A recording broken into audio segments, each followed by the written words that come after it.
Bonjour à tous, bienvenue dans cette nouvelle vidéo. Aujourd'hui c'est le moment de découvrir la nouvelle extension de Disneyland Paris. Et oui, on parle bien de Adventure Way et World of Frozen. Vous avez hâte parce que moi, oui, it's time. Donc là on va découvrir le Land Frozen. Ça a l'air incroyable. Est-ce que vous êtes prêts? C'est parti. Regardez comment c'est trop beau. La musique elle est trop belle et tout, c'est trop beau. C'est violet. Waouh. Et là-bas, on a Arendelle. C'est trop joli. Avec les fleurs et tout, vraiment, c'est incroyable. Là, on a la première attraction.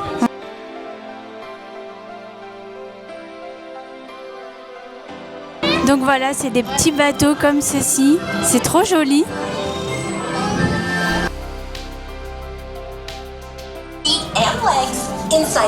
C'est parti. Regardez le plafond.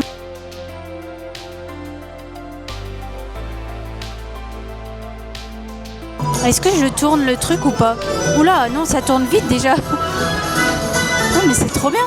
Oui, ça tourne. Ah, mais ça tourne super vite. Bon, c'était rapide, mais en vrai, c'est cool. Moi, j'ai bien aimé. Les décors sont vraiment sympas.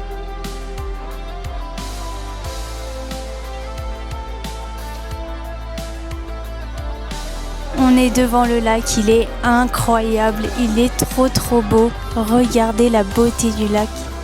Waouh! Non mais en vrai c'est incroyable, c'est vraiment trop joli. Bon là il y a les grues mais ça c'est pas grave. Pour l'occasion il y avait des photographes un peu partout dans le parc et franchement les photos sont incroyables, donc n'hésitez pas à vous abonner sur Insta pour les voir.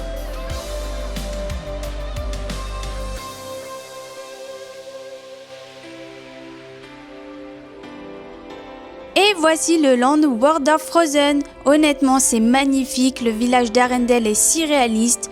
On y retrouve différents magasins, maisons et surtout les 2 châteaux du film. Pour la découverte de la nouvelle extension, nous avions le droit à un tour du manège Frozen Ever After. La file d'attente est bien décorée, mais elle est si longue. Il y avait pas mal de salles, donc je pense qu'ils ont prévu beaucoup de monde pour cette attraction.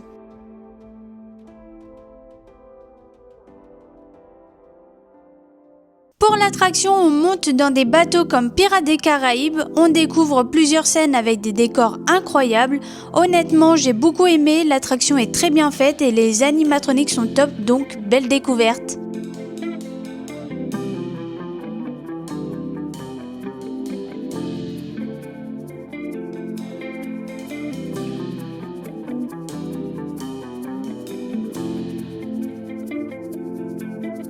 Côté nourriture, alors là il y a beaucoup de choses. J'ai goûté en premier un oignonnette, c'est un pain au seigle avec à l'intérieur une soupe à l'oignon avec des croûtons et de l'emmental et ça, je vous le dis, c'est 10 sur 10, c'était trop bon. Ensuite j'ai testé le currysistible, c'est une tartinade de poulet au curry avec des oignons et des betteraves râpées dans un pain moelleux et ça, j'ai beaucoup aimé aussi. Après, je suis partie sur le pastramitique. C'est une galette de pommes de terre avec du pastrami et une petite salade au-dessus.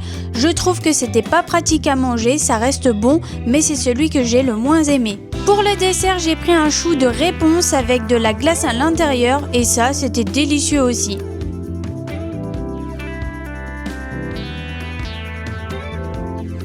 Ensuite, j'ai découvert le passage Toy Story. Les décors sont incroyables et la nuit, les petites ampoules sont allumées. Enfin, petites, voilà, vous m'avez comprise. Mais franchement, c'est super beau.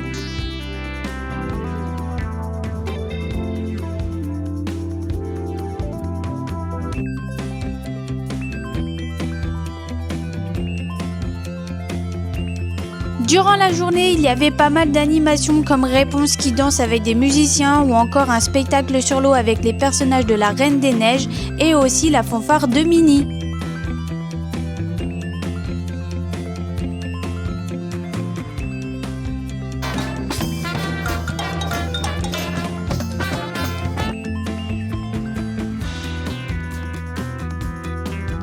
Quand la nuit tombe sur le parc, c'est magnifique avec le lac, surtout quand le soleil se couche, mais les lumières rendent aussi le parc super beau.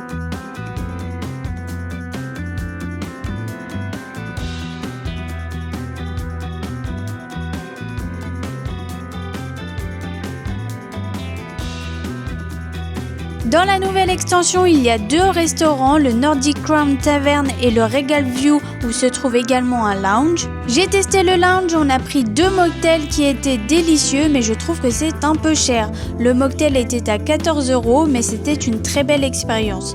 En plus, il n'y a pas besoin de réservation.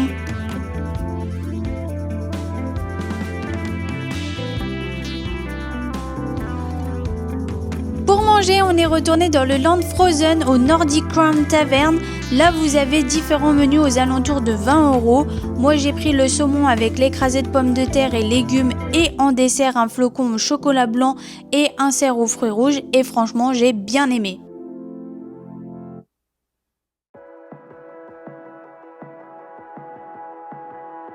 Côté merch, Disneyland Paris a mis le paquet avec des vestes trop jolies, des peluches et même des accessoires pour les cheveux.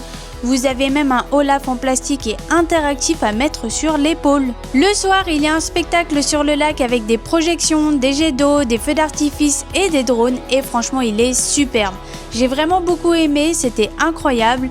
Je pense que j'irai le revoir plusieurs fois. En plus, je trouve que c'est plus accessible car les personnes sont autour du lac et on n'est pas tous collés et tout le monde peut le voir parce que le spectacle du château, c'est parfois difficile à voir car les petites personnes ne voient pas avec la foule. Globalement, c'était une belle découverte. J'ai beaucoup aimé la nourriture, les spectacles, les décors et les attractions. Le seul bémol était le monde. Il y avait énormément de monde alors que c'était ouvert qu'au pass Gold. Alors bon, quand tout le monde aura accès, je pense que ça va être difficile de circuler à l'intérieur, mais bon, c'est vraiment à voir. Voilà, j'espère vous avoir apporté un peu de magie. N'hésitez pas à me laisser un j'aime et un commentaire. On n'oublie pas de s'abonner non plus et je vous dis à bientôt.